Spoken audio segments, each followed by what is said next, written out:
Good morning, good afternoon, good evening sa tanang mga Bisaya sa saan mang sulok sa kalibutan. Ah, from 2019, nagsige na kog saba-saba about end of the world will kick in on 2027. Karong 2027, so karon 5 years hapit na mag 6 years. Gibalik na ko ni buhi ni akong YouTube channel kay 25 naman ta, 26, 27 na na tayo mga 2 years ang naibilin. So, by the time, kay kinahanglan man nga magprepara kita. Ang preparasyon, dili ingon nga, pasag di ang mga kalibutanon, kay ang preparasyon nila is, kalibutanon sila preparasyon. Ang akong preparasyon, ang ipangayo sa inyo, or akong gusto nga inyong buhaton nga preparasyon is spiritual. Tungod kay pag mahitabo na siya, magkagubat karon 2027, doon na lang plus minus 1 year ha kay tagaan na tong margin of error. So either 2026 mo kick in, 2027 or 2028. Hapit na ha. So importante ang pagpangandam. So ang spirituality mo yato ang prepare ang atong lawas, i-prepare na to. Atong devote nga sa Ginoo. Ang ato ang kaugalingon, ang ato ang templo. So, ayun ani na siya. Dili ta sundog sa, ayaw sundog sa mga kalibutanon kay normal. Magtipid, maghimo sila banker, magpundo sila daghang pagkaon. Salig lang sa Ginoo. Salig ra gyud niya kay iya sa nang gi-promise sa Salmo 91 nga left and right makita nimong daghang patay. Labi na karon na natin television, televised na tanan na internet, real time na. Kita nimo daghang mga matay pero no harm will come to you. Mao na gi-promise. Basta ang imong shield and buckler, siya lang yun. Okay, so dili na ako pagpanghadlok. I-update lang nako kay hapit na ang panahon. 2 years na lang, 2 years to go or depende baka 2026. Okay?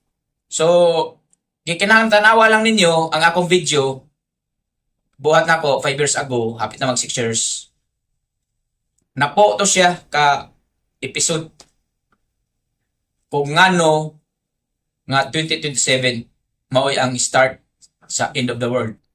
Although the world lahi ta og pagsabot sa world ha, kaya kasagaran ng masabtan sa pag end of the world kining kalibutan na sunugon dayon niya ang mga tawo nga matay hurot dili na mao. Pero sigurado gyud daghang mga matay sa gubat, mga matay sa sakit. Sa bisan unsang klase nga kamatay, mga trahedya, dilubyo nini nga kalibutan, sigurado na mo kick in. Once masugod na ang matapos na ang 6,000 years, masulod na ang 2027 or 2026 or 2028.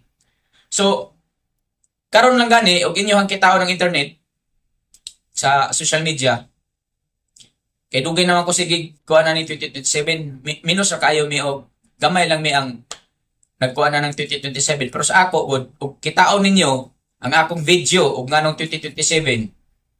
Ang competition inyong studyhan. Competition sigurado makaingon mo sakto gyud. Year 2027 ang ika 6,000 years.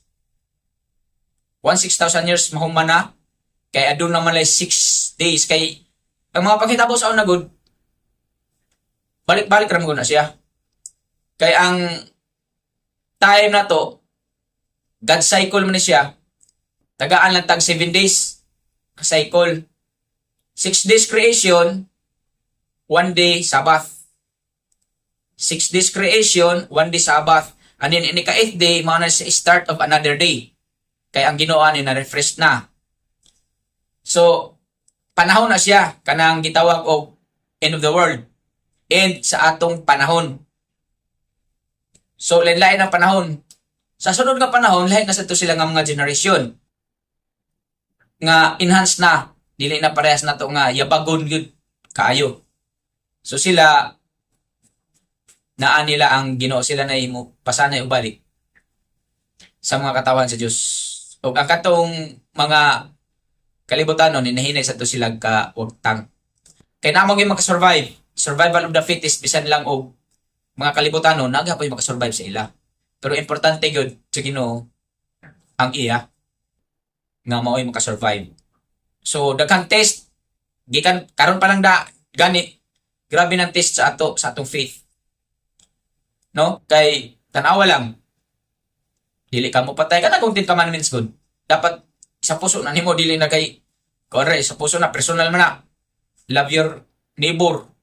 Personal na manilisod kayo buhaton. So mao na atong ipangandam ang mga sugo ni Kristo atong ikasing-kasing kay para clean ang atong hands, pure ang atong heart.